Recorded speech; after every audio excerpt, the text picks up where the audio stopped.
On behalf of IPK veterans, by Strive in collaboration with Surya Veteran Intellectual Forum,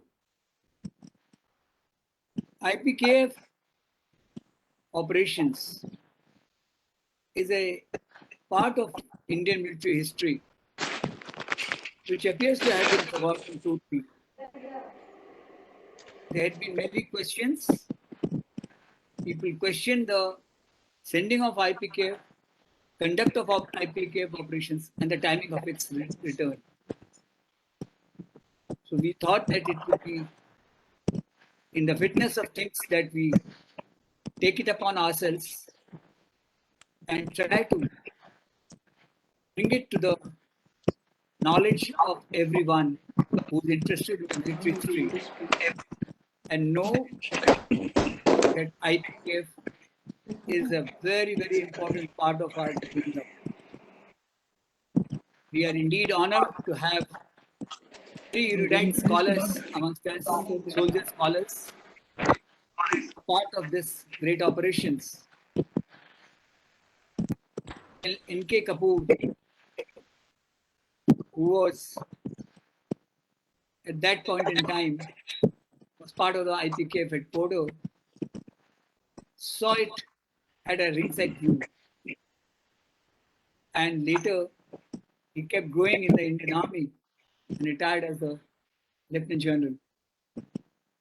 We also have Jose Manavalan, who was part of Corps Engineer Regiment, which was in the thick of the operations in the IPKF. We have Colonel Sidhu from 50, also part of the operations. And finally, Colonel Manoj Chanan from Armored Corps. They all saw it themselves. On behalf of Strive, I welcome all the veterans of IPKF, and let me assure you that we feel indeed honored by your presence. Now, without taking much of time, now I request General Kapoor to deliver his keynote address. Before that, a small announcement. You all are requested to put your questions in the chat box, which will be taken up during the question answer session by the anchor. And also, before I start, one more small disclaimer that these are individual views and Strive takes no responsibility for the statements made during this webinar. Now I invite Lieutenant General Kapoor, PVSM, ADSM, to commence his keynote address to today's webinar. Over to you, sir.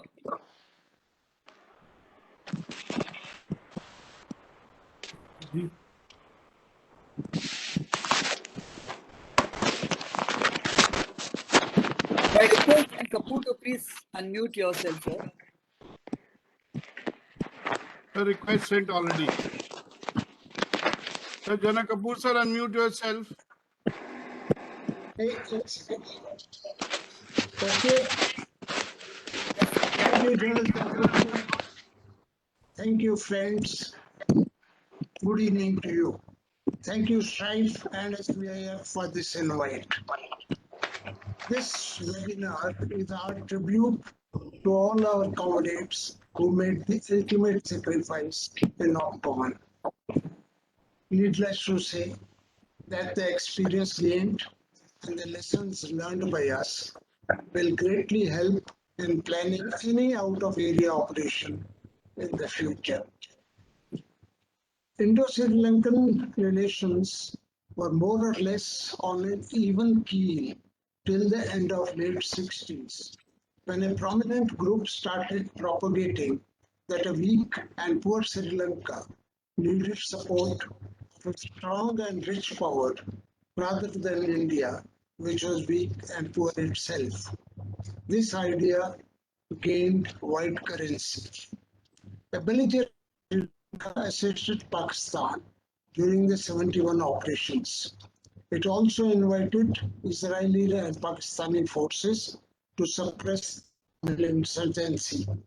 It provided broadcasting facilities to the Voice of America at Ceylon, and it also signed some contracts with US firms for maintenance of oil farms at Trincoe. These events caused a flutter in India, as we saw it as the US trying to gain a toehold in Sri Lanka, which could snowball into a US base. With this in mind, and keeping an eye on the Tamil Nadu politics, Mrs. Gandhi decided to weaken Sri Lanka by assisting Tamil militancy. On becoming Prime Minister, Rajiv wanted to reset this relationship, and he told Jayawardene that India would be willing to commit to the unity and territorial integrity of Sri Lanka. But because of the affinity with Sri Lankan Tamils and Indian Tamils, India will continue to provide support to the just and legitimate aspirations of the Tamil community. Please note the words just and legitimate. These words were music to Jayawardene's ears, and he decided that he could do business with India. However, the Sri Lankan parliament had a number of die-hard anti-India parliamentarians. They wanted to pursue a military course rather than negotiations.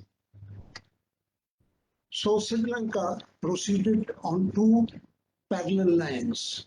One, to negotiate with India, and two, to raise a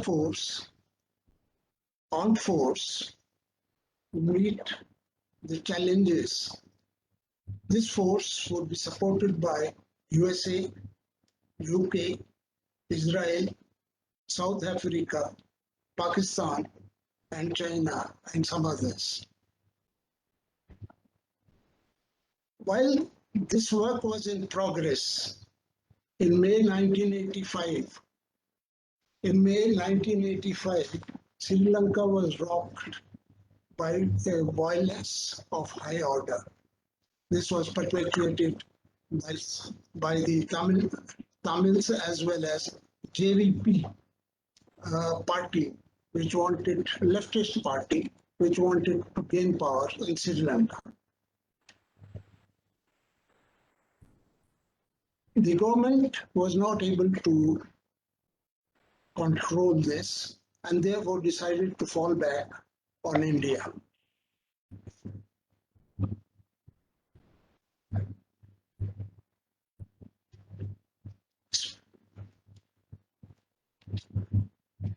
India facilitated talks between Tamil parties and the government of Sri Lanka, and they agreed to talk at Thimphu in Bhutan.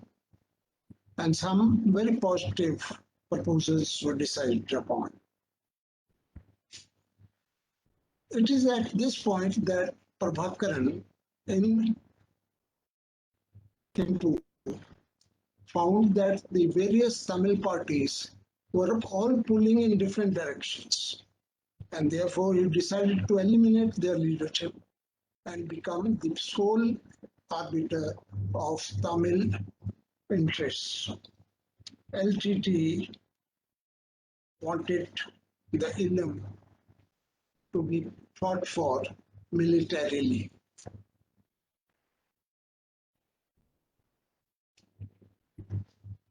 At this point of time, unfortunately, India lost focus on Sri Lanka for some time. That was because it was involved with China in the post-Wangdung settings and also with Pakistan after the exercise Brass Tacks unfortunately, at this time, the Bofors scandal also exploded. Sri Lanka found this window of opportunity to launch offensive operations in Jaffna and Vavonia. They carried out a blockade, economic blockade of Jaffna, and they bombarded the civil population. Alarmed by the events, Rajiv Gandhi's messages to Jayawardene to stop Tamil genocide fell on deaf ears. Instead, Jayawardene ordered his forces to raise Jaffna to ground. That is when India wanted and decided to intervene. After an abortive attempt to send support by sea, India sent 5 AN-32 aircraft with supplies and medicines. These aircrafts were escorted by 4 Mirage 2000 air fighters, and Sri Lanka was told 24 hours in advance that there will be an airdrop at Pumalai. They were also requested not to obstruct because the fighters had orders to retaliate. The dropping, famously called the Jaffna bombing of bread bombing of Jaffna, was very successful. Fearing an armed intervention by India, Sri Lanka called off their operation. Jayawardene had realized that SLF was not up to the mark to meet the militancy. He therefore decided to talk to India.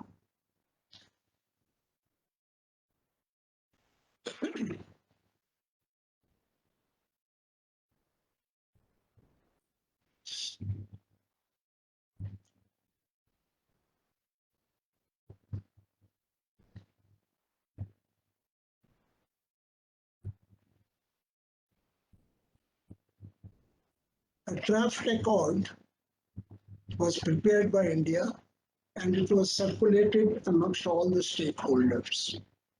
Everyone agreed except Prabhakaran, who thought the accord should have been signed between LTTE and Sri Lanka and not between India and Sri Lanka. His reservations were swept aside as the RAW and IB, who exercised great power on him, said that they will bring him around and there will be no problem. So the accord was signed on 29th July at Colombo in a very hostile atmosphere because the JVP, the LTT, the Sri Lankan Freedom Party, and the Buddhist clergy were all against it. There were 3 main clauses which will concern us in this accord. 1, cessation of hostilities within 48 hours and surrender of weapons by militants in 72 hours. 2, merger of northern and eastern provinces into a single administrative unit to be governed by a council which would be elected in 3 months. And 3, Indian military will provide assistance to Sri Lanka for implementing the accord. There were a couple of other points like Tamil language and the going back of refugees from Mandapam and so on.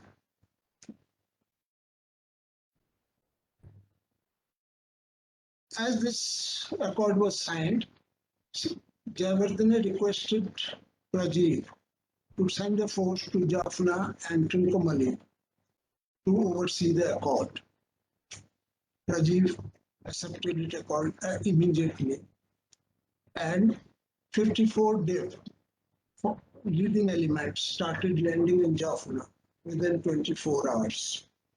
Now, gentlemen, this was the bane of all the problems. We had no warning, we had no mobilization, there was no planning or preparation.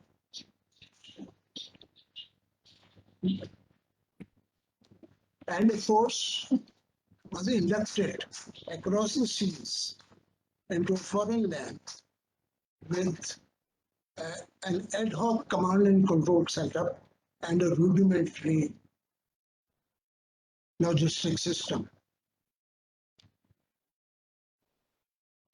Jaffnites welcomed IPKF. Prabhakaran met OFC at Madras on 1st August 87. He agreed that the Tamils were greatly eased because of this accord. But however, he was still against the accord and he used very strong words. He said he would never again trust the MEA or the RAW and that he would teach Rajiv Gandhi a lesson.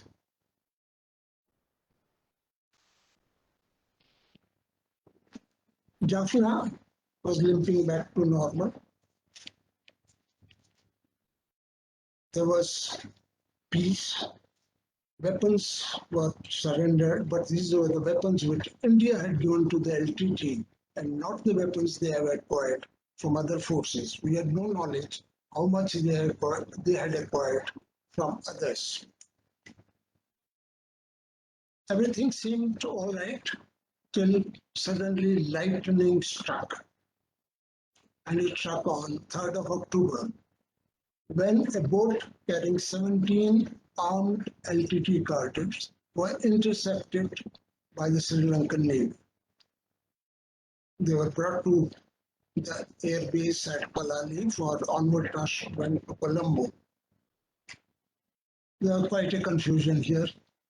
It will take quite a long time to explain everything.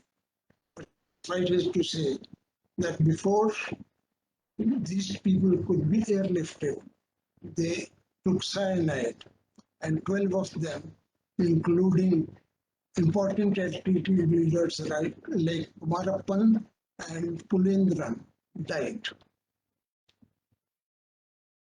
Prabhakaran immediately reneged the accord, and the LTT launched large-scale massacre around.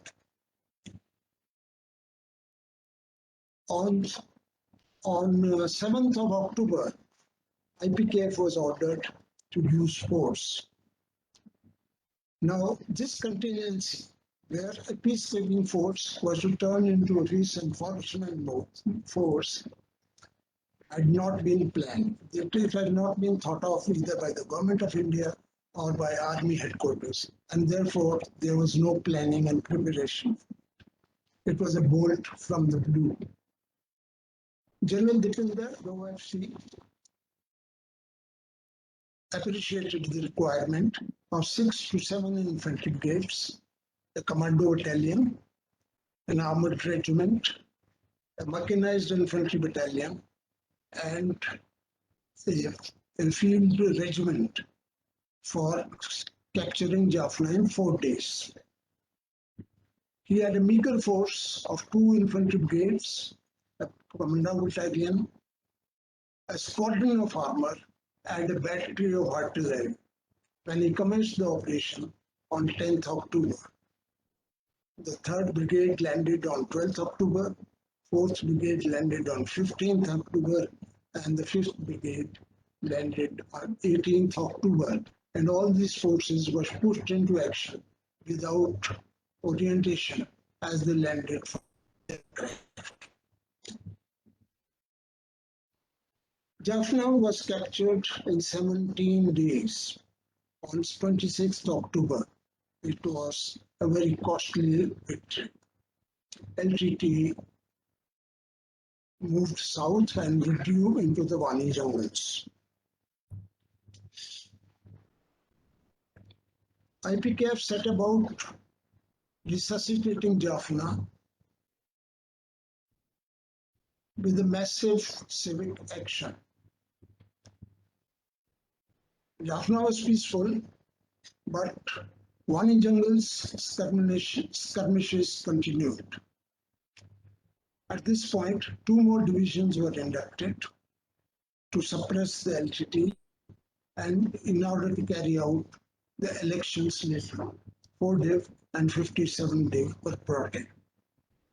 Now IPKF had enough force and it launched Operation Checkmate in Wani Jungles in August 88, in which a large number of infantry battalions carried out massive coordinate search operation and found that the LTT leadership was within the moves and would have been eliminated given some more time.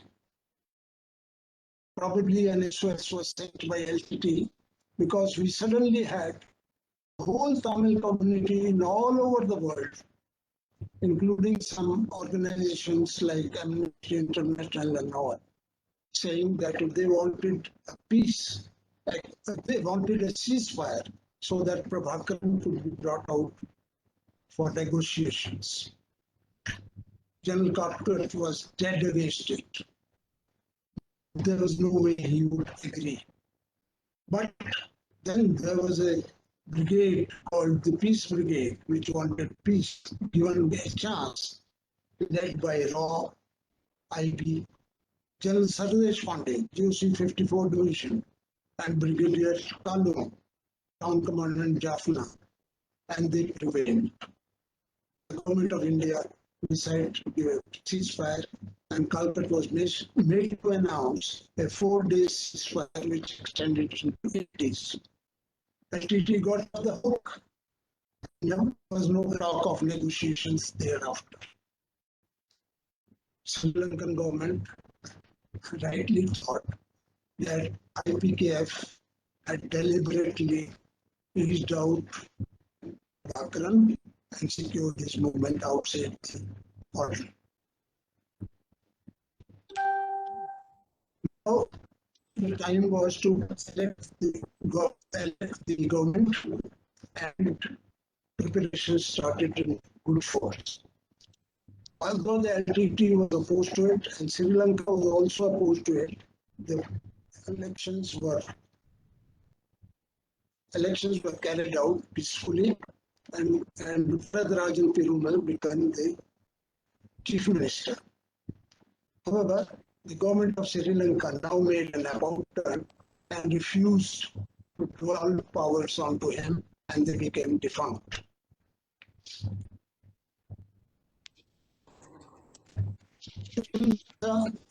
Became the president in January 89.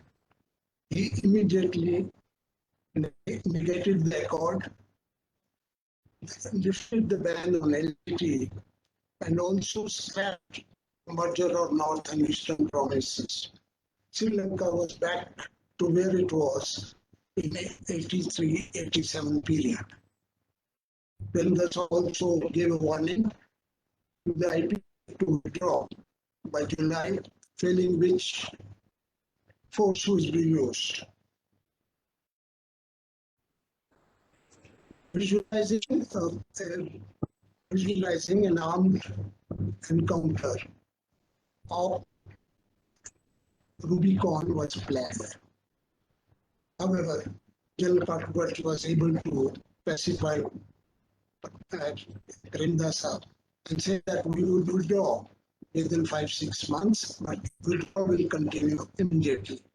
Next day, a ship carrying Leave parties sailed off from Colombo and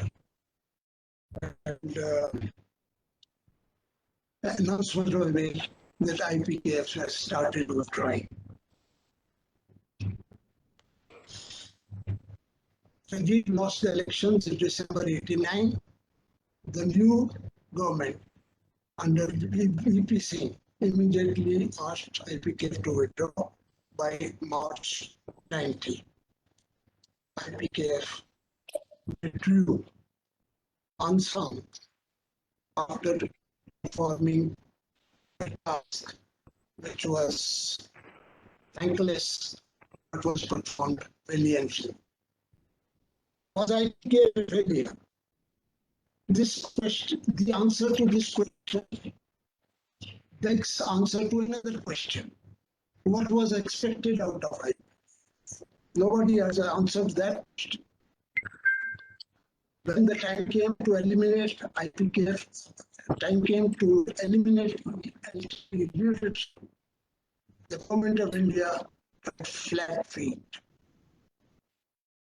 developed cold feet, and the government to which we had gone to assist, they decided to negate the accord themselves. The central government, Tamil Nadu government, and the opposition,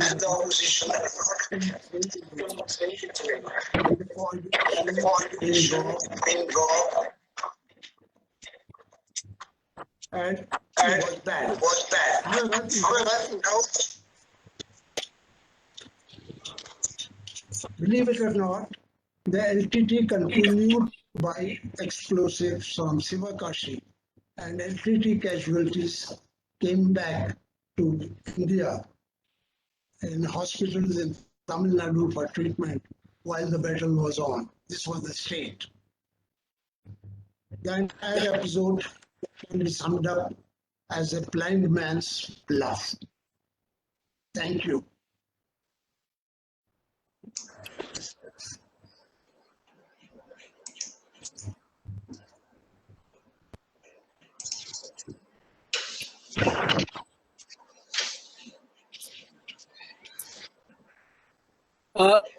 Thank you, sir. Thank you, sir, for your comprehensive overview of the entire situation. And who better than you, who served as the BGS, Civil Affairs, and subsequently officiated as Chief of Staff for the IPKF. Yes, sir, as you pointed out, dealing with the civil bureaucracy on matters military is easy in the best of times, and I dare say will continue till integration in the true sense is achieved at the ministerial level. A lot has been talked about. Initially, we were inducted, mandated by the Sri Lanka Indo Accord of 1987, and it was for peacekeeping. The aim was to end the civil strife between the Sri Lankan Tamil militant groups and the Sri Lankan army. That, the cause and effect that resulted in the change of mission mode from peacekeeping to peace enforcement has been talked in various forums. Today we will get an insight from the proverbial horse's mouth, the IPKF veterans,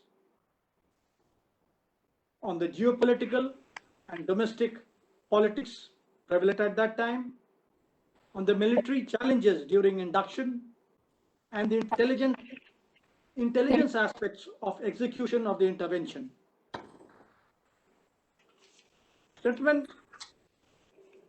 during this time, the speakers will have, each of the speakers will have 15 minutes to talk, give their disposition, and a minute prior, a signal will indicate call for concluding remarks.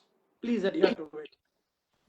And as pointed out by Jan Chaturvedi earlier, all participants are requested to post their queries on the chat box, which will be taken subsequently and addressed to the respective speakers for clarification. Now, having heard what that was by the General, we have with us Major General Jose Manavelan, AVSN. He was one of the first to be inducted into the IPKF, the first formation as BM of 41 Brigade, one of the first formations to be inducted. And he will give us basically a backdrop of what prevailed during the geopolitical and the domestic political backdrop during that time. General Manavalan is a veteran of 71 Ops, and thereafter he commanded 4 ER Engineer Regiment. He was Chief Engineer, Beacon, and before hanging his boots, he commanded Madras Madras MEG Center, and was Major General in charge, Administration Headquarters, Central Command, prior to his PMR in 2007. General Joseph. Good evening. Thank you, Colonel AK. Good evening, everybody. I hope you can all hear me. I'll be talking to you over the next 15 minutes about the geopolitical and domestic political backdrop of the intervention. Ceylon, which was Socialist Democratic Republic of Ceylon, was formed in 1948, and it became Sri Lanka from 1972. Whatever I've gleaned is from information from various sources, reading up material, and Wing Commander Unni Kartha, who helped me prepare for this presentation. However, if there are factual errors which I make during this presentation, please point it out at the end and I'll correct it. When I was inducted, it was in later, after the link up with Jaffna, the BM was changed and I joined in at the fort in Jaffna. A lot had already happened by then, and thereafter I continued with two commanders, Brigadier Manjeet Singh and after him Brigadier Dinesh Chauhan. I've always wondered why Op Pavan was never talked about anywhere. After all, I had spent almost 2 years on the Emerald Isle, fighting a terrible war with virtually one hand tied behind our backs. Now, when a group of IPKF veterans got together to connect the dots of the past, the hope arose that we will be able to recall events 33 years ago and bring some solace and recognition to our 1,300 fallen comrades who laid down their lives on a foreign land and are still there. Historically, northern Ceylon, later Sri Lanka, has had a deep relationship with India. Our Tamils considered northern Sri Lanka as their own. Marriages, trade, business, everything was just a boat ride away. It's only much later that Sri Lanka and India became two separate countries. This is the demography of Sri Lanka as per the 81 census. The Sinhalese speaking were about 76%, 73%, and the Tamil speaking about 26%. Of these, many migrated during the ethnic cleansing to India. We fought for our independence together. Bonhomie and diversity were our strengths. Political parties in Tamil Nadu often used this to play emotionally with our own population. There are many causes for the civil war in Sri Lanka, which started in 1983. These are here on the slide. The Ceylon Citizenship Act, which the UN government defranchised and stripped Tamils of their rights. The 1949 Ceylon Amendment Act, which stripped Tamils of the right to vote even in provincial elections. The 1956 Solomon Bandaranaike Act, declaring Sinhala as the official language. Buddhism was declared as the official religion, discouraging other religions. Anti-Tamil pogroms in 56 to 58 were carried out by the Sinhala majority and repeated in 77 to 81, culminating in the burning of the Jaffna Public Library. Favoritism of Sinhala applicants for government jobs and higher positions in military and bureaucracy, and denying more qualified Tamils. the use of excessive force against peaceful protests in 1983 was another trigger. Tamil Eelam became the battle cry, and the civil war began in 1983. In Tamil Nadu, MGR was a dominant force, and he was for Eelam. He was able to whip up popular sentiment in the south of India. However, by the early 1987, he fell seriously ill, and he became comatose and could not take part in national politics. His influence over the affairs of the LTTE grew lesser and lesser. He could no longer influence the Prime Minister. These are the armed militant groups in Sri Lanka, most of whom we have trained, armed, given safe houses, and had free access to South India. The LTT, the Tello, Plot, Eros, EPRLF, and Tela. All of them politically indoctrinated, trained, but however, the most well organized and with military backing was LTTE. And we all know as we face them in our Pavan. They were very motivated, highly organized, and had a clear organizational structure. The Indo-Sri Lanka Treaty and introduction of IPKF,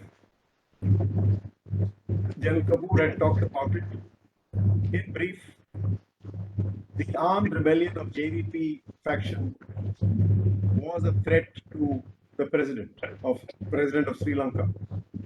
There was a clandestine induction of one group of 10 para commando by sea, about a platoon worth, into Colombo, that was headed by Major Chaco, my coachmate.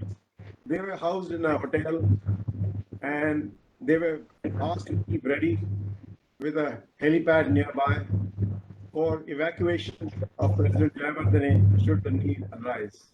But that did not arise. Thereafter, Southern Command and 54 Div were asked to study military intervention in Sri Lanka.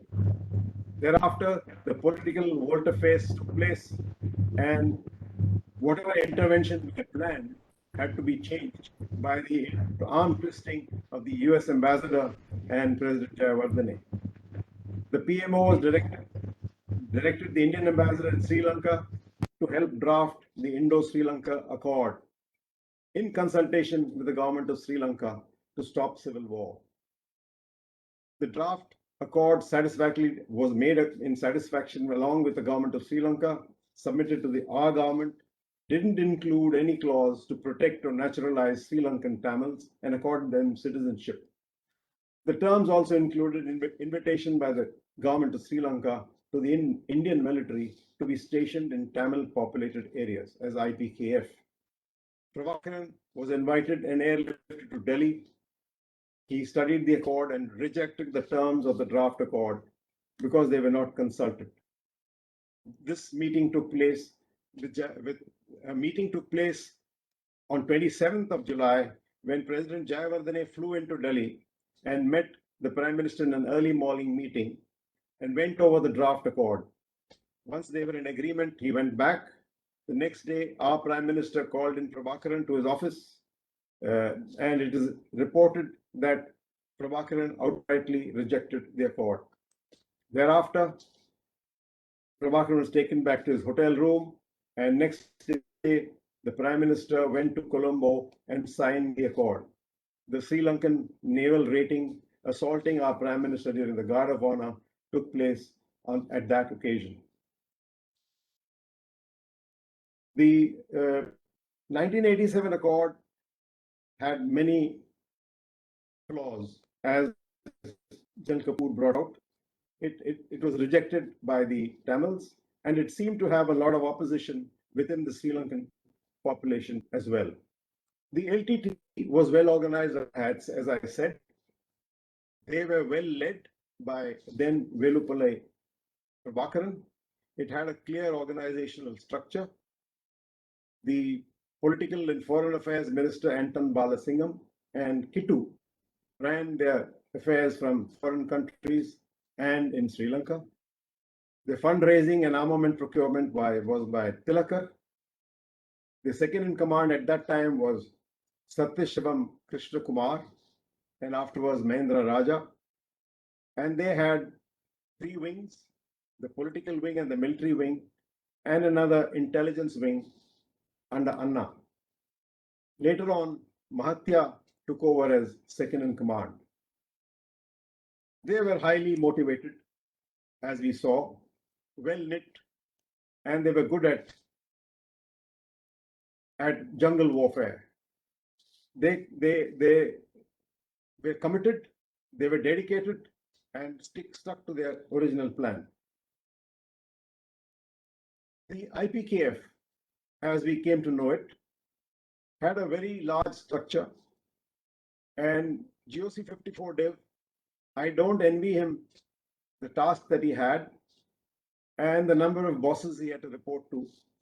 This structure shows the varied inputs which the GOC had to consider before he did anything. Take a minute to study it. He came under Southern Command, which was the OFC. They also had a JOR in Chennai. And the ambassador to Colombo, J.N. Dixit, he was directly reporting to him as well. The LTT was with him. And the LTT had inputs from the IB, the CM of Tamil Nadu, and the RAW modules, who had their own agenda. We do not know, we don't have much information about the IB and the RAW, but GOC 54 Dev, now in hindsight, it's very clear after we read his book as well, that a lot was not told to him as to how he is to function. What is his task? He came in for a peacekeeping role, an intervention role into military operations. Not enviable at all. The IPKF saga unrolled itself after the 54 Div was inducted in. General Sundarji asked GOC&C Southern Command to act as the overall force commander, in addition to his duties as GOC&C Southern Command. There was no defining military objective or force narrative, just a telex copy of the accord. General Halkirat was deputed by the chief to proceed to Sri Lanka and act as a ceremonial GOC IPKF, in addition to his duty as GOC 54 Div. To him too, there was no military objective or force level required in Sri Lanka to enforce peace. Just a telex copy of the accord. He arrived in the early morning of July 87 with his rover team, with the first wave of AN-32s. He'd had no maps, nothing to guide him, and it's many tourist agencies in Chennai, their maps were brought, and that's what they used. General Harkirat was verbally told by the chief to coax or even use military force to make LTT surrender weapons and explosives. LTT leaders in Delhi, in the meantime, returned to Madras by routine train, third class, unheralded, and made their way back by fishing boat to Chennai. And they reached the island in the first week of August.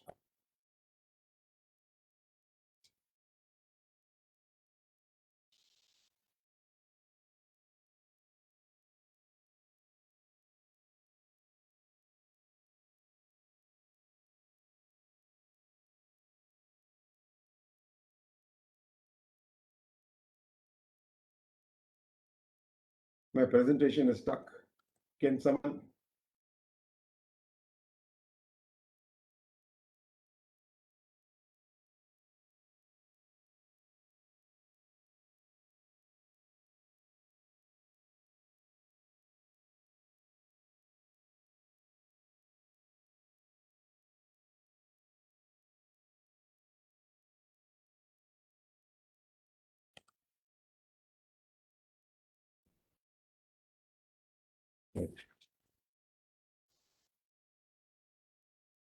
You can move the this thing, indicate. Left side is a button you can move. It's not moving. 1 second.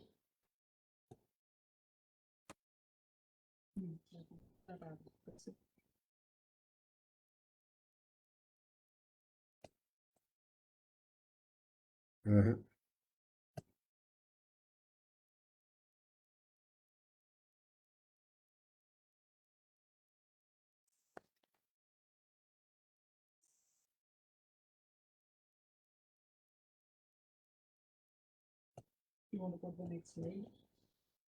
Yes. Thank you. Mr. Swami and Ravi Menon of RAW were asked by the chief Saxena to move to Palali and function alongside GOC IPKF. There was a Chetak positioned at Palali for communication duties, and GOC 54 Dev moved to Colombo to present his credentials to the Indian ambassador. In the end, I'd like to say the IPKF role changed from peacekeeping to peace enforcement into a no-holds-barred war. This was a surprise reversal of roles in which India had lost 1,300 odd precious lives of the Army, Navy, and the Air Force, with about 3,000 officers and men maimed. Was the true military potential of the LTT misjudged? Were our forces prepared for CI or guerrilla war that followed? The elections removed Jayawardene, whom we went in to try and save. And the very next president ordered the IPKF to move out of Sri Lanka. What did we as a country or as a military achieve? These are thoughts that we need to ponder over and think about. Thank you very much. I've finished.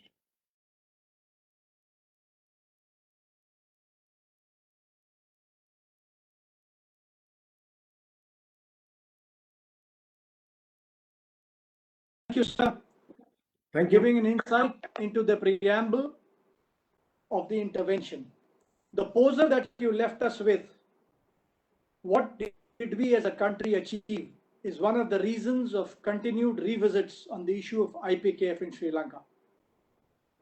Well, picking up the threads from there, what happened thereafter during induction and the military challenges thereon will be dwelt upon by Colonel R.S. Sidhu, recipient of the Sena Medal in Op Pawan. He was part of 15 Infantry Brigade Battalion at that time, and subsequently commanded 12 Infantry Battalion. To dwell on the military challenges, over Sidhu.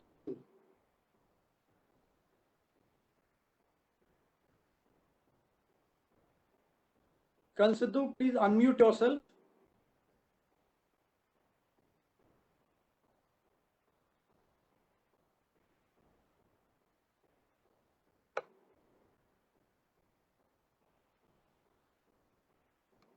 Colonel Sidhu, you need to unmute yourself.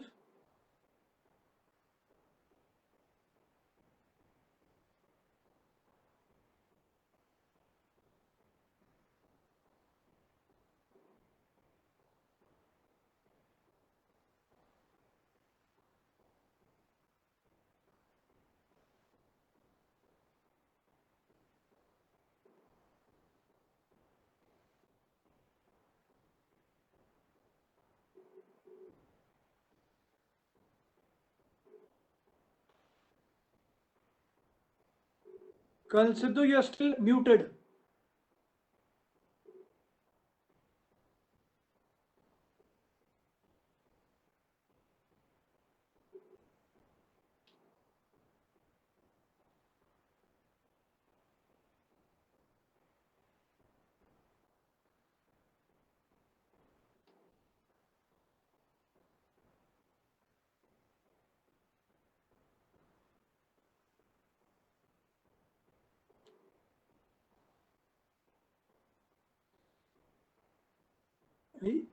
He is not being able to unmute himself.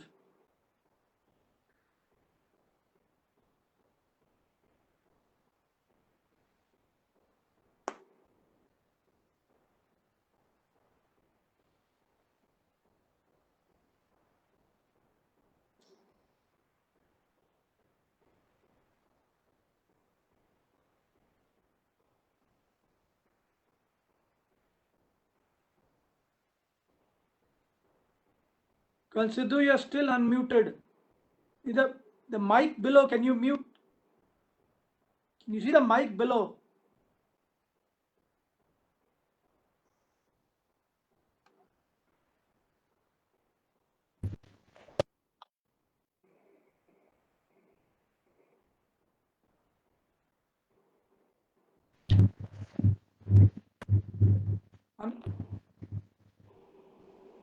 No, if you've got headphones, why don't you plug in your headphones? You might be able to connect.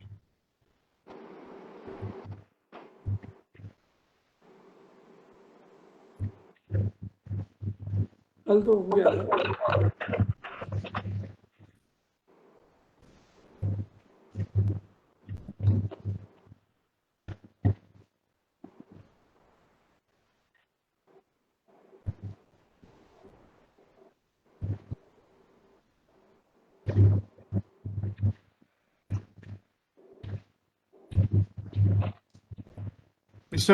Colonel Vad, can you unmute yourself? Colonel Vad? Yeah, you can unmute. Yeah, you can unmute. So there's no problem, I think. Sidhu, I think you forgot where the switch is. Okay. But shall we go to Colonel Manan now then first? Yeah, you can go to channel now, Manoj, and subsequently I think I'm sending the request to him. Yeah. Can I Or you answer can in the continue. meantime? Can I, in the meantime, answer that question on 17 TT cartridge?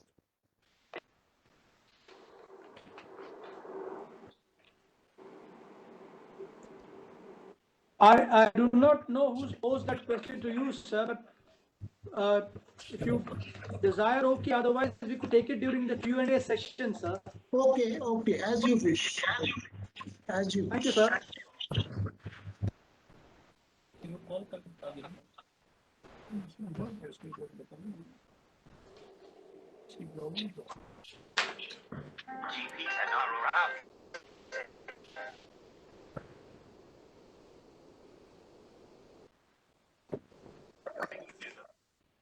Hello? Yes, he's unmuted. Sidhu's unmuted. Go ahead. Colonel Sidhu, go ahead. He's unmuted. Okay, sir. I am unable to view, but nevertheless, I'll speak about it. No, we can see you and we can hear you. Please go ahead. Okay, fine, go ahead. So I will be talking about a little bit about the backdrop, because as far as the IPKF military operations are concerned, they cannot be looked at in isolation from the accord, which is inherently a very flawed accord from India's standpoint. In fact, I often wonder that India was the one which pushed through this accord, where the Sri Lankan government was not keen on it, nor was the Liberation Tiger of Tamil Eelam, which was the main Tamil militant organization, that was also not keen. But it failed to safeguard its own interests. Sri Lanka was able to secure its interests by ensuring that everyone agreed that the sovereignty and integrity of Sri Lanka, that will be guaranteed by all. The Tamils, within the constraints of India's own self-interests, were able to get the best possible deal as negotiated by the government of India in the long drawn out process of the negotiations for the accord. But as far as India was concerned, there was one very major flaw apart from the others which were also there, that the Indian military intervention, or say the peacekeeping force operations, were made contingent to a request from the government of Sri Lanka. This is one aspect which subsequently was picked up by the Sri Lankan government when the new president, Mr. Premdasa, came into power in Sri Lanka and insisted on the Indian peacekeeping force being moved out from Sri Lanka. this was a weak edifice as far as India is concerned, because neither Sri Lanka nor the LTT were keen. And despite all this, the contingency that either one of the two could subsequently renege from their commitments to the accord was never thought through. And it is very surprising indeed. Coming down to the military challenges, the Indian intervention in Sri Lanka followed an escalation curve. First from the political negotiations for the accord, thereafter forcing in humanitarian assistance through Operation Pumalai, and subsequently planning for conduct of offensive military operations against Sri Lanka. Another critical aspect was that the intervention in Sri Lanka was planned from four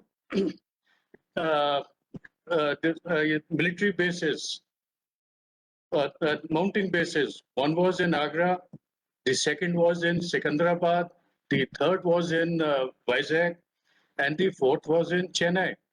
So when the Sri Lankan Accord was signed and post-haste the Indian peacekeeping force was required to be inducted literally overnight into the island, the issue of coordination, change of plans from an offensive operation to a peacekeeping operation were major issues. What was the attitude of the Sri Lankan army was not clear about it. There was an ambivalence on use of force, excepting for self-defense. And then there was a limited logistics backup, which was available for conducting of these operations over a prolonged duration of time. Another critical aspect which impacted on the induction into the island was that the formations which were being utilized for the IPKF duties were all part of offensive this thing corps. The 54 Infantry Division and the mechanized and the armor component, they all formed of the part of the offensive formations where the training was always conducted for conducting conventional offensive military operations. The Indian peacekeeping force operations, as far as in Sri Lanka were concerned, there was no past precedent for it. Sri Lanka was it had an established governance system. It had an established army and security organization. And despite that, it was undergoing communal and ethnic strife. How the Indian peacekeeping force was to operate under these circumstances, it was a big issue. And the troops, because of the security point of view, were not aware as to what is required and expected out of them. This aspect will be much more clearly highlighted when I request now Anil Vaid to come out with his experience. Anil Vaid was the first officer who landed in the first leading aircraft AN-32 at Palali Airfield along with his company, the leading company commander. What were the apprehensions he had in his mind? What was the thought process going on? What was the briefing which was done to him? That will be amply clarified as to what was the state of the Indian peacekeeping force which was being inducted into the island. Colonel Anil Vaid, may I request you to apprise all of us about the mindset which was existing at that point of time, the briefings which were being made available to you, and how you actually conducted yourself when you landed on the ground and you saw the first Sri Lankan army personnel moving towards you. Thank you, Colonel Sidhu, and good evening, everybody. Before I start, I must pay my little homage to all my friends whom I lost there, and a good number of soldiers who were injured for life. Well, as a prelude, I must say that we were at Secunderabad, and when we reached from brass tacks sometimes in the month of April 87. And once we were there, we thought probably now we'll have a comfortable peace station and peaceful life, but things followed in a very quick succession, and we were asked to be battle ready and remain in a state of mobilization for 6 days. 6 days reduced to 4 days, to 3 days, to 72 hours. And a stage came, but there was nothing known per se. A lot of visits by the army commander and other formation commanders were there, regular to the battalion. So we knew that something is in the offing. And come 23rd of July, 1987, a special train was placed, and we were asked to move straight away. We reached a particular station somewhere in the southern part of India, near Chennai. And we were located and we were given our offensive task. My company was also tasked to take on a particular objective, and we were all preparing for that. And we were supposed to undertake a heli-borne operation. So we left. We were prepared for just 72 hours of operation. We were asked that we will be back within 72 hours after we complete all this operation and all. So we were virtually on PAC 08 basis. That was other contents which we had. And heli loads. So you can, as a military commanders, you all know that the difference between a heli load and the air loads. So when we reached the airstrip at night to be heli lifted, a message came that the role has changed for peacekeeping. And no one knew what to do about the peacekeeping part of it, but being, we were ready at the airport, so the aircraft came early morning at 3:30, and we were airlifted. So from heli-borne operations, it went to airlift for a peace mission. All this happened in a quick section of 3 to 4 hours. So when we left for the airport, it was an offensive operation. When we took off from there, it was a peacekeeping operation. So you can well imagine what the state of affairs. Anyhow, so when we landed there, it was me and there was a motor platoon, and my motor platoon commander was with me. And after that, what happened was we were there for the next 3 days till the further orders came and the our formation built up. And when we went for it, was all the peacekeeping operation it followed and followed by the till from July till October, this flux continued.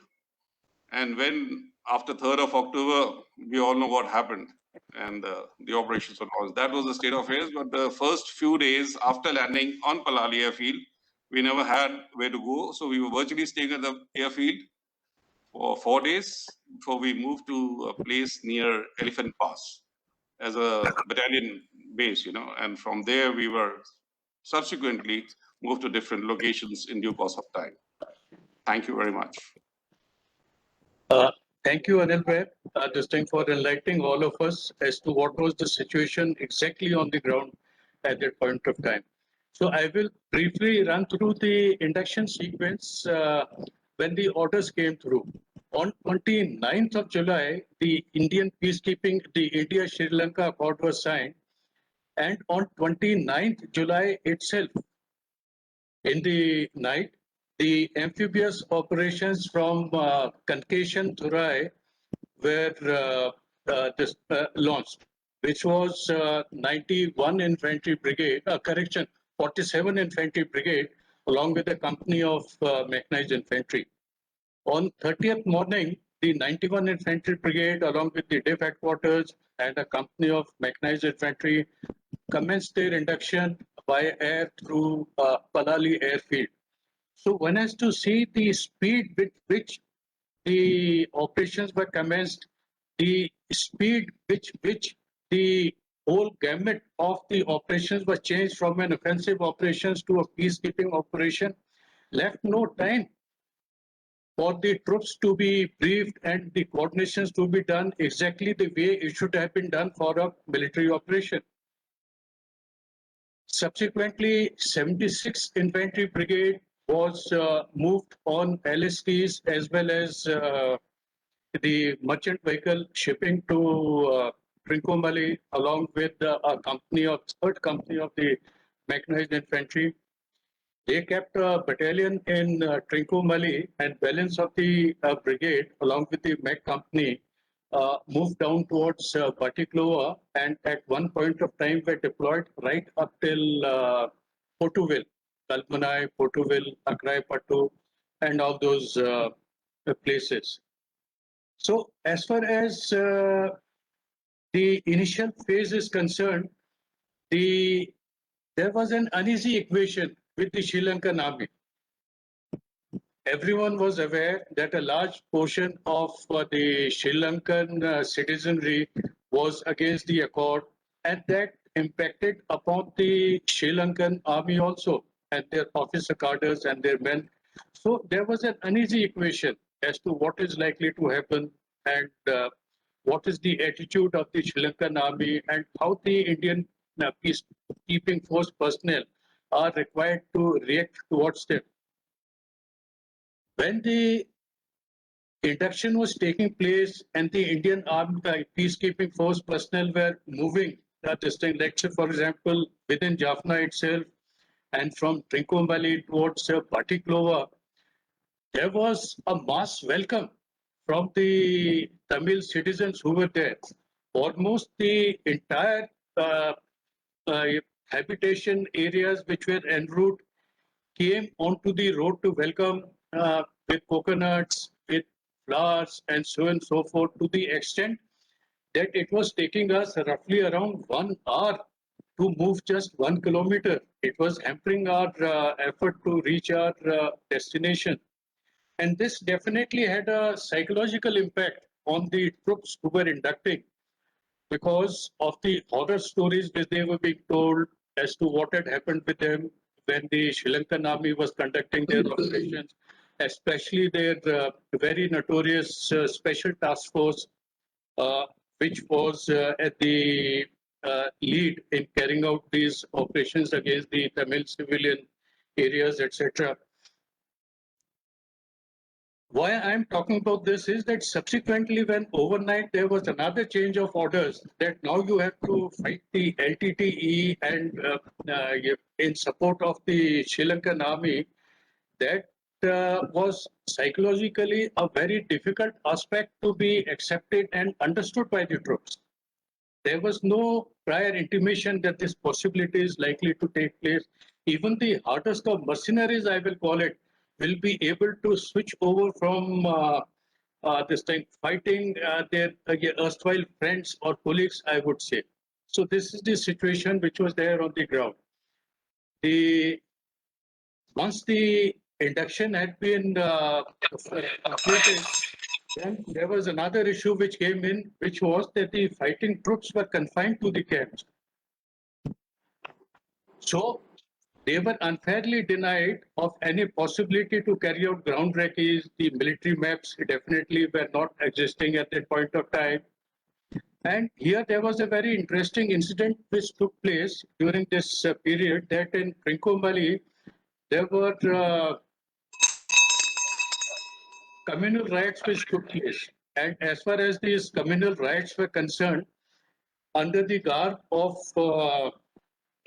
assisting the Sri Lankan ethnic citizens of the Sinhalas, they wanted to push through an infantry battalion from Colombo.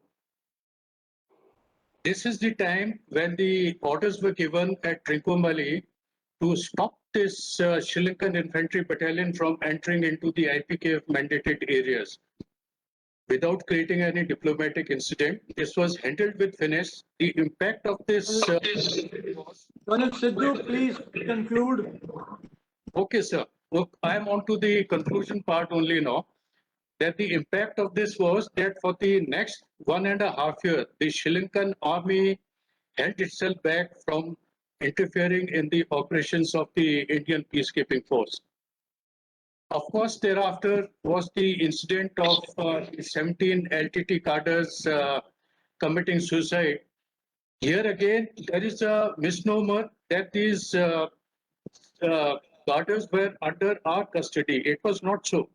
they were under the custody of the Sri Lankan army at Palali airfield. But the building in which they were under custody was surrounded by the troops of the special force and the organized infantry. Subsequently, when the LTTE leadership approached the IPKF for getting their personnel released, it was not within the hands of the GOC IPKF.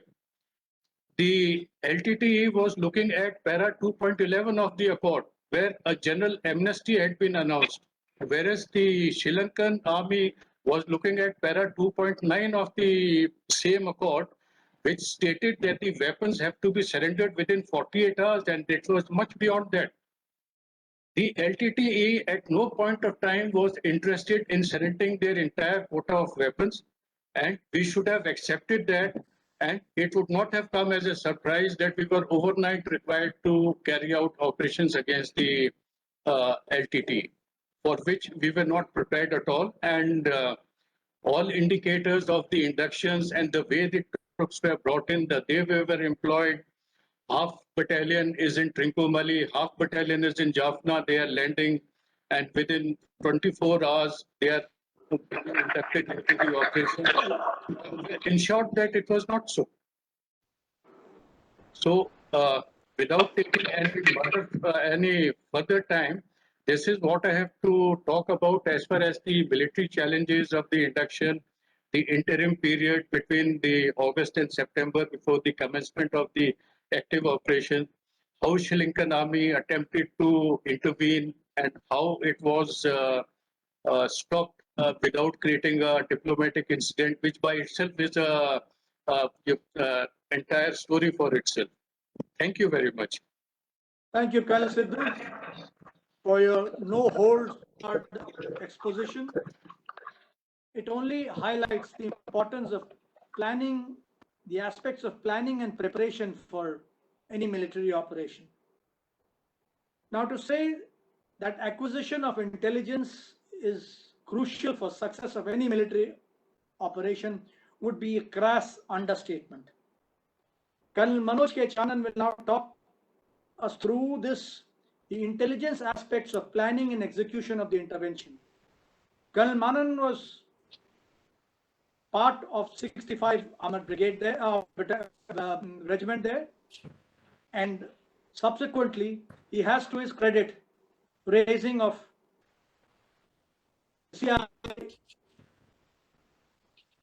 school in J&K. Colonel Chanan, please. Good evening, everybody. It's a pleasure to speak to all of you this evening, and we have been put through the paces by our keynote speaker and subsequently by the previous two speakers before me. Coming on to the subject straight away, before I start my talk, I would like to acknowledge the fact that whatever I've compiled has been through kind courtesy Colonel Ramani Hariharan and Colonel Ravi Nair, who are on this webinar. And I also have Mrs. Shobha Madhavan, wife of late Captain Sudhakar Madhavan, who was awarded Sena Medal Gallantry of 65 Armored Regiment this evening. She's the only lady. Good evening to you, ma'am.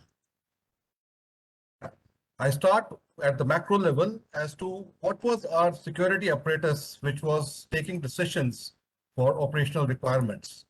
We had no integrated national security body to take informed decisions on issues affecting national security. The CCPA was the only forum for this task, and during Op Pavan, a core group was formed which functioned under the Minister of State, Ministry of External Affairs, and in his absence, this was handled by the Cabinet Secretary. The Chiefs of Staff Committee only addressed itself to the issues of joint services operations, and day-to-day issues which were primarily service-related could not be attended to. Post-1971, this structure with its inherent shortcomings continued to function, and hopefully, I think as we speak, this has been addressed. As mentioned by the previous speakers, IPKF or Indian Peacekeeping Force did not contemplate nor did it anticipate that it would get into a hot war. And it would also be pertinent to mention that this was the first CIA operation on the foreign soil post-independence.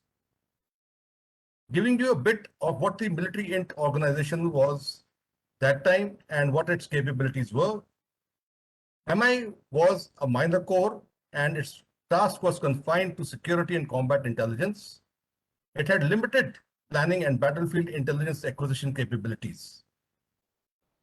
Till 1980, there was no mandate to acquire cross-border intelligence, and this was subsequently addressed. It also happened to be the largest directorate in Army headquarters, with 24 sections and 74 all-armed officers posted. 6 sections dealt with counterintelligence operations and 18 with operational sections. The CA sections were headed by Int Corps officers. The operational sections were by the all-arms officers. It would be pertinent to mention that prior to 1987, no section was dedicated for Sri Lanka. As we can understand from the speakers before, the issue was there and had been festering for quite a while, but for some reason, this was not addressed at the Army headquarters level. MI3, MI1, the dealing with Pakistan, and MI3 dealing with China were the dominant sections. And at that time, until date, I think they continue to retain our focus. Sri Lanka was clubbed with Indian Ocean countries and therefore was always at a little distance. Int Corps had no officer who was a subject matter expert on Sri Lanka. You can imagine that post our induction, the Sinhala language course was started in the 90s. There was a Krishna Rao committee which recommended that the Int Corps strength be reduced, and this unfortunately happened in 1987, and their strength was about 2,500 all ranks. Coming to the external agencies which were there, as you all know, RAW was the lead agency arming and training the LTTE. It also managed to penetrate other militant groups and was the coordinator for talks with Government of India, which General Jose mentioned about how Prabhakaran was brought to Delhi and how he was unceremoniously sent back. While IPKF was engaged in operations, role of RAW and its continued engagement with LTTE and other militant groups will always remain a dark chapter, which we will never come to know of. RNAW also did not foresee the LTTE going rogue. RNAW failed to provide a comprehensive intelligence picture as well as SWOT analysis on LTTE. Sharing of intelligence was always on the personal repo. There was no organized, structured dissemination of intelligence to formation headquarters. Coming to the Intelligence Bureau and the State Police, the Jayalalitha government banned its Q branch from giving any assistance to the military intelligence stroke Indian peacekeeping force. Information on the LTTE and its tentacles in Tamil Nadu was available, unfortunately never shared. IB refused sharing information, stating that they only had political information, which was equally important, but never shared. The supply chain management to the island was grossly impacted by the hostile state government, as goods had to be procured from other states at higher costs. What were the military intelligence resources? In May 1987, an intelligence team of 1 officer and 6 NCOs moved to Chennai from Gorakhpur. An ad hoc liaison unit under Colonel Hariharan was structured for IPKF operations with capabilities of both int acquisition and interrogation. It was located at Chennai. A team each was deployed at Vavuniya, Trincomalee, and Batiklova. It also operated 3 rehabilitation centers with 1 interrogator each for the 3 divisions, and in all it had 12 officers and 100 OR. A bit more on what they were doing. It ran rehabilitation centers ad hoc and carried out interrogation and classified, custodied the people apprehended as white to be released immediately, grey to be detained and motivated to become sources, spotters, etc., and black as hardcore LTTE, many holding senior positions in LTTE hierarchy, including women from Freebirds organization. The nucleus of the ad hoc LU unit was first at Palali and then to KKS, where a battery of 66 field provided a security to the cage established in the family quarters of Sri Lanka Cement Factory at KKS. At its peak, This cage held nearly 5,000 detainees. The blacks numbered around 100 and the greys were around 400. The rest were released to parents on a weekly basis as coordinated by the town commander's office, Jaffna.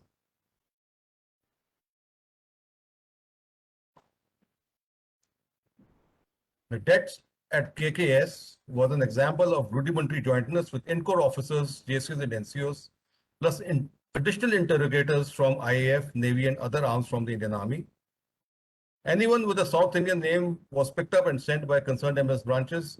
In this case, the ad hoc LU unit had an officer from 9 Madras who they assumed also knew Tamil.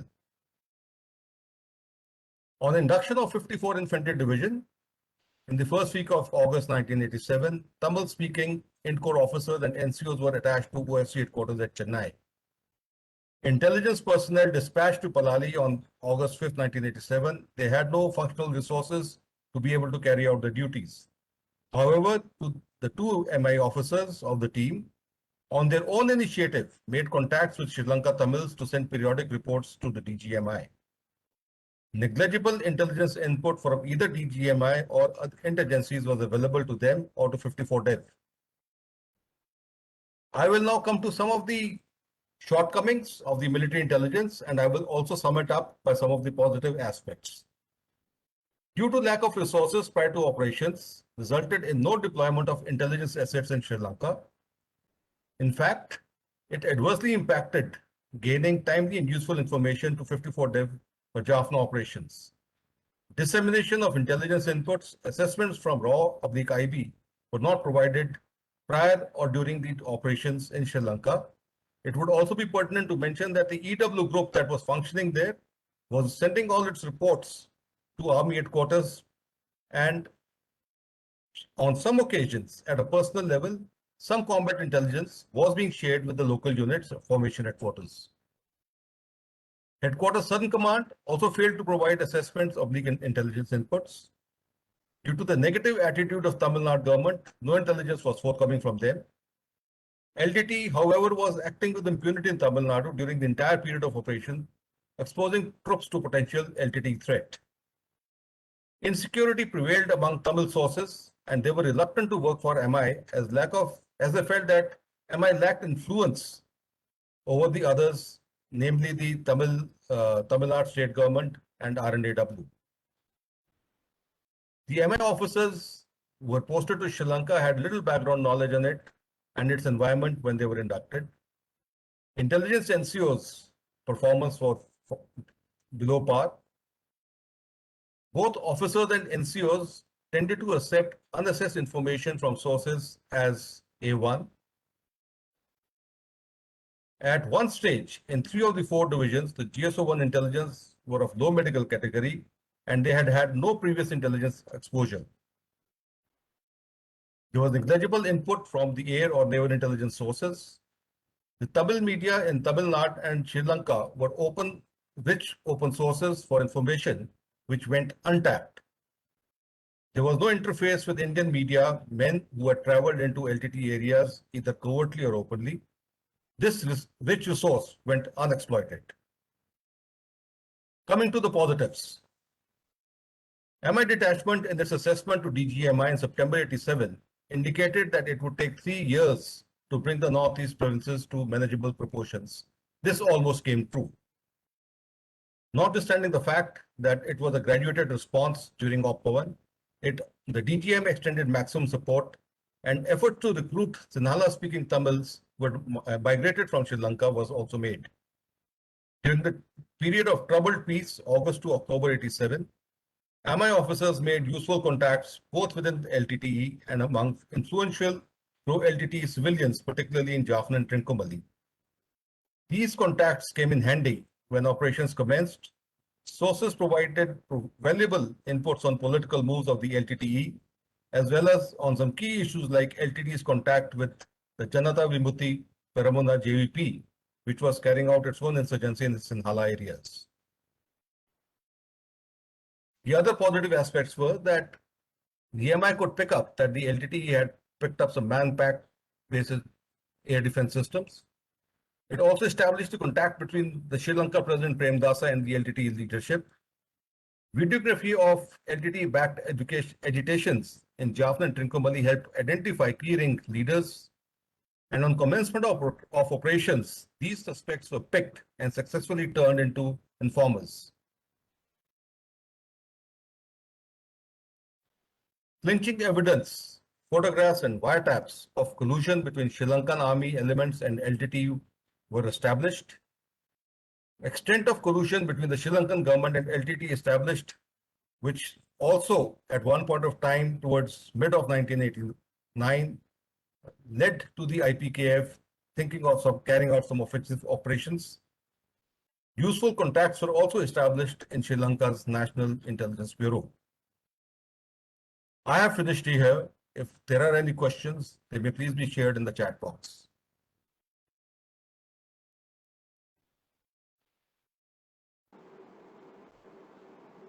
Thank you, Colonel Manan. Chairman, sorry. I'm not being able to access my video.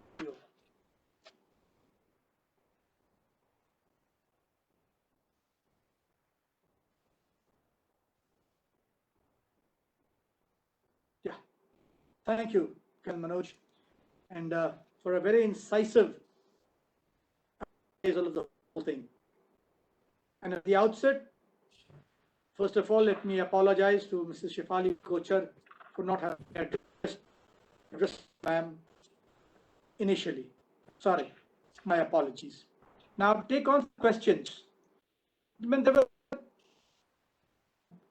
questions which have been already addressed and answered, but let me bring you one question from Colonel Atul Kochar. He asks that the IPK have taken a decision, a decisive decision, in fact, to obtain the release of 17 LTT cadres from custody of the SA.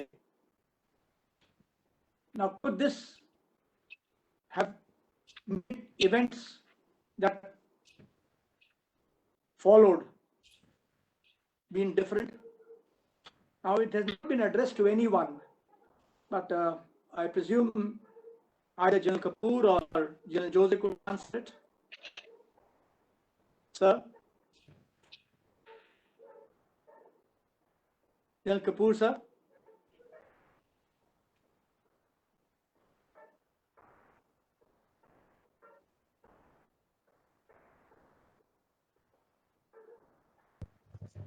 Can you hear me now? Yes, sir, you can hear. Thank you. Sir. Thank you. Gentlemen, this was a very important question. I'll come to it. When these 17 cadres were intercepted and brought to the Kalani base, the intent of LTT was known, that they would not like these people to be taken over to Colombo. General Dipinder got in touch with President Jayawardene immediately. Jayawardene said they were important LTT cadres, leaders like Kumarappan and Pulendra. They could not be left out, and that he promised that these people will be brought to Colombo, but they will not be shown on TVs, etc.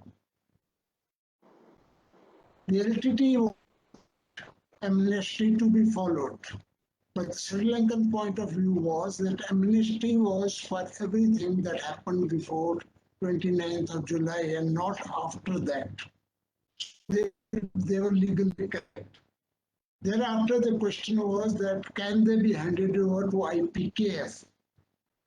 Then the Sri Lankan government turned down and said, I had no jurisdiction where these people were arrested. And they were arrested with weapons, which they were supposed to follow within 72 hours. So that also was negated. Thereafter, the LTT played very smartly. Although these boys were surrounded and all that, they were in safe custody. But LTT Mahathir, the second in command, he requested that a meeting be arranged before these chaps could be airlifted. He wanted to pass some instructions. In good faith, the Sri Lankan Air Base commander, he permitted Mahathir to contact them. Mahathir brought food for these people and packets, and in these packets were the cookies. And these people were told that if they have to be airlifted, they must commit suicide. So before getting into the aircraft, all these people committed suicide, 12 of them, including Kumarappan and Pulendra. Now, you must realize that Prabhakaran was looking for a chance, looking for a reason to negate the accord.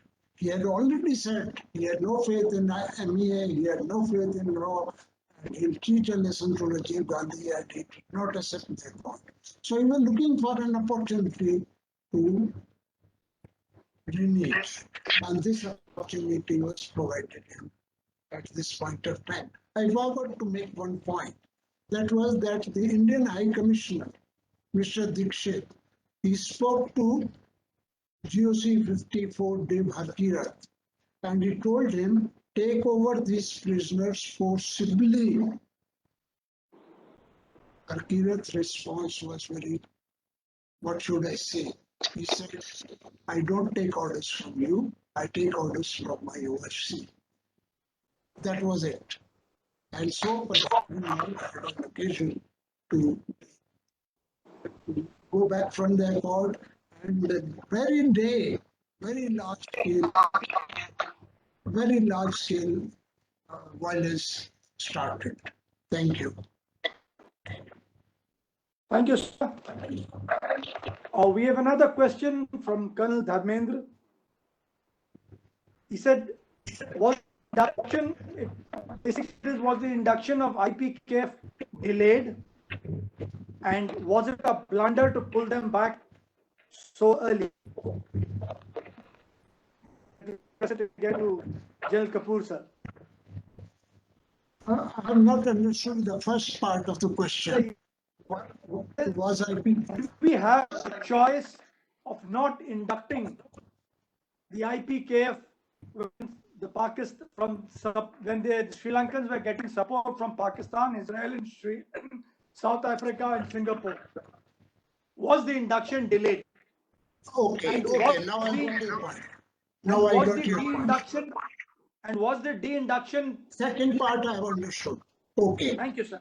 Let me answer it. Well, the relationship between India and Sri Lanka was going down the drain, that is obvious. And Mrs. Gandhi had in her mind that at some point of time, we might have to take offensive operations in Sri Lanka.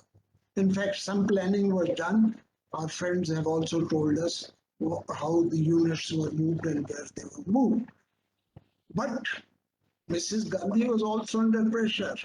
She was told in those uncertain terms that you are running perhaps for the peace prize, and therefore don't do anything which will cause that to happen. And she called it off. Had that operation carried on, things would have been different, but that would have been an offensive operation and has nothing to do with what happened now. That is one. Second, were we withdrawn too early? You see, a time comes when there is a total paralysis. Government of India did not know what to do. They had already lost credibility by releasing or by letting Prabhakaran to escape. And the government of Sri Lanka had already released their court. So what was the point of our staying there? You see, Prabhakaran and Premdasa got into an act, and they said, both of us will get together and will send the IPKF off. Prabhakaran thought that IPKF will be off his back and therefore he can deal with the Sri Lankan army. And Premdasa thought that let government of this IPKF be out, then I'll sort out Prabhakaran and LTT. Both were looking at their aims, and you must see that both of them failed. Everyone was sorted out. Premdasa was assassinated. The defense minister, Lalita Tumulai, was assassinated.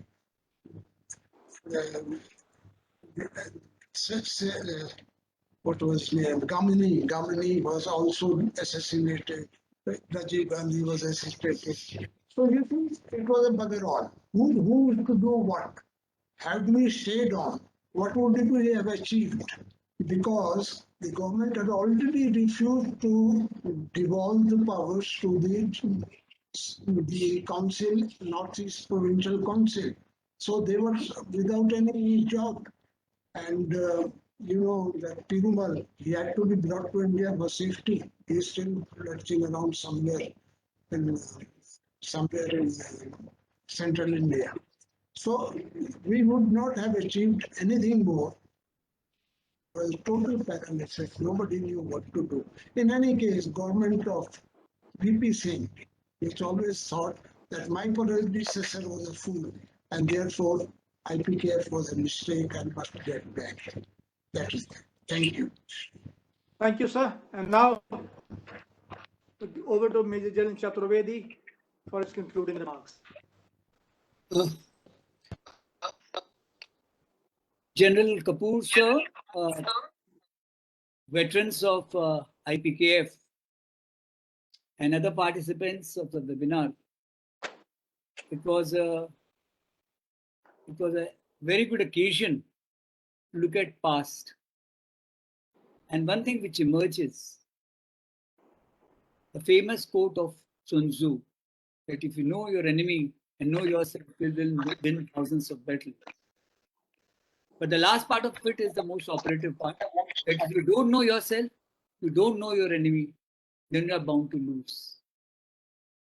Probably, we are wider in hindsight that without a clear-cut political objective and an objective, military objective also, which kept changing from time to time, leaving troops in a state where they do not know what they were going for, that has an indirect impact on the motivation of troops. It's very clear that at junior level, the leadership worked very hard and managed to keep the LTT under control. A. B. They won the heart and minds of a sizable Tamil population in Jaffna, and as mentioned by Colonel Sidhu, that when they were going, they were welcomed by the locals who were fed up of the tyranny unleashed by the Sri Lankan army cadres.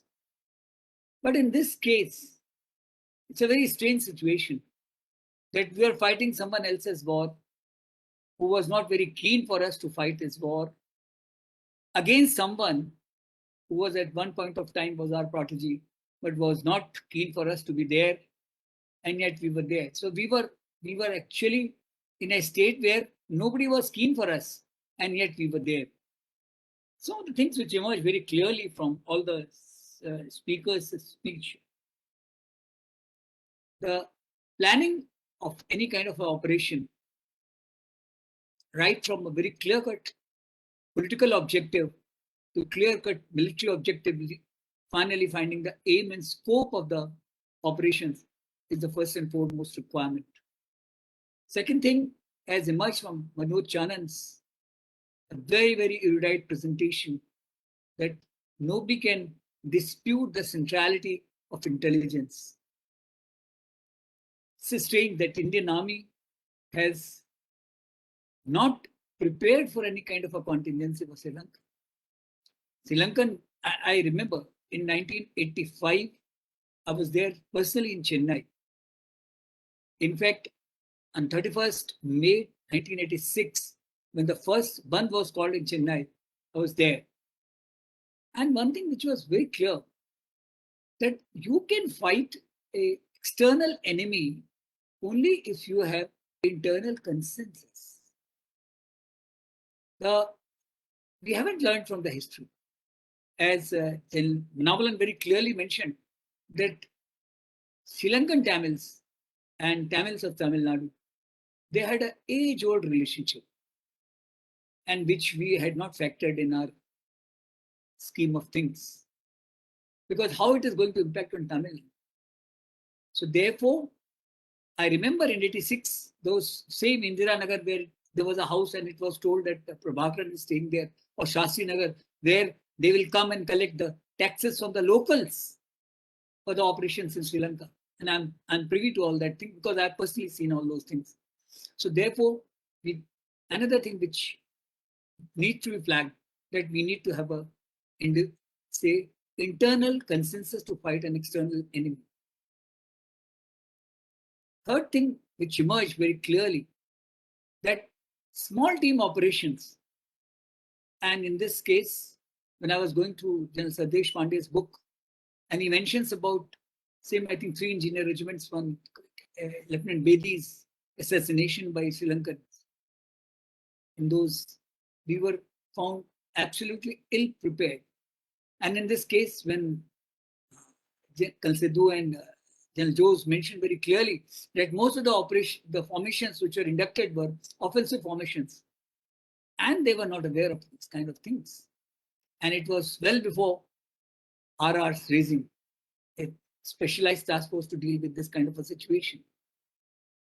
I think Sri Lanka government, and particularly their then president, was a very wily president. And we managed to convince Prime Minister Rajiv Gandhi for certain things. RAW and IB, who were having a control on Tamil Nadu, that LTTE, I think overestimated themselves, and they did not realize reasons for the antipathy between them. That again flags one more very important thing, that for any kind of operations, we have to learn the history. We have to learn the psychology. We have to learn the cultural heritage of the place. And then only we must venture into it. I'm reminded of that book in the Memoirs of Patton when he says that when he went into the Battle of Catherine, he was totally in know of how Rommel is going to act. And he wrote, "You magnificent bastard, I had read your book." So therefore, the power of arrogance that we can, and that operation of airdrop made us little more confident, overconfident than what we should have been.